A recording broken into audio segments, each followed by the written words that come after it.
നിന്റെ എത്ര? 10. എന്റെ 50. അലോനെ വിളിച്ചാ കാശ് കിട്ടൂടാ. എന്താടാ നോക്കുന്നത്? എന്താ നോക്കുന്നത്? അടിക്കണോടാ, അടിച്ചോ. നിന്റെ 10 അല്ല, എന്റെ 12 കൊല്ലത്തെ സമ്പാദ്യം. ക്യാഷ് പോയവർ മിണ്ടാതെ അടങ്ങിയിരിക്കണമെന്നാണോ സാർ? അടങ്ങിയിരിക്കണോന്ന് ആര് പറഞ്ഞടാ?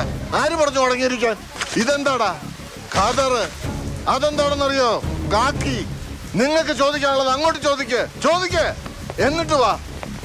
മോഷ്ടിച്ചവരെ കുറിച്ച് വല്ല വിവരവും കിട്ടിയോ? We are trying our best, sir. അതവരോട് മലയാളത്തിൽ പറഞ്ഞു കൊടുക്ക്. റോബറി നടന്ന ദിവസം രാത്രി ബിച്ചു ഗ്യാങ്ങിലെ 2 ക്രിമിനൽസ് സിഗ്നൽസ് ബ്രേക്ക് ചെയ്തിരുന്നു. ഇലക്ട്രോണിക് ക്യാമറയിൽ അവരുടെ ഫോട്ടോസ് കിട്ടിയിട്ടുണ്ട്. ബിച്ചുവിന്റെ ഫോട്ടോയോടൊപ്പം അവരുടെ ഫോട്ടോസും എല്ലാ സ്റ്റേഷനിലേക്കും അയച്ചിട്ടുണ്ട്. ഇതിപ്പോ പ്രസിനും റിലീസ് ചെയ്യുകയാണ്. Our intention is very clear. We are going to catch the criminals.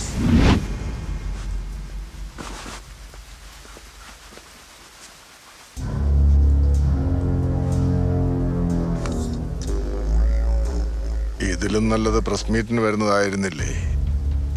ഞങ്ങൾക്ക് ഇവിടുന്ന് പോകാനുള്ള അറേഞ്ച്മെന്റ്സ് വേഗം ചെയ്യും. മൂർത്തി, അവരെ കയറ്റിവിടണ്ടേ? വളരെ രഹസ്യമായി ഞാൻ അവരുടെ ഗസ്റ്റ് ഹൗസിൽ എത്തിക്കാം. കള്ള പാസ്പോർട്ട് ഉണ്ടാക്കുന്ന അത്ര എളുപ്പമുള്ള കാര്യമല്ല സാർ. അതിന് നല്ല പണച്ചെലവുണ്ട്. ആദ്യം അവരുടെ ഫോട്ടോ വെച്ച് കള്ളപ്പേരിൽ അഡ്രസ് ഉണ്ടാക്കി അതിങ്ങോട്ട് കൊടുത്തുവിട്.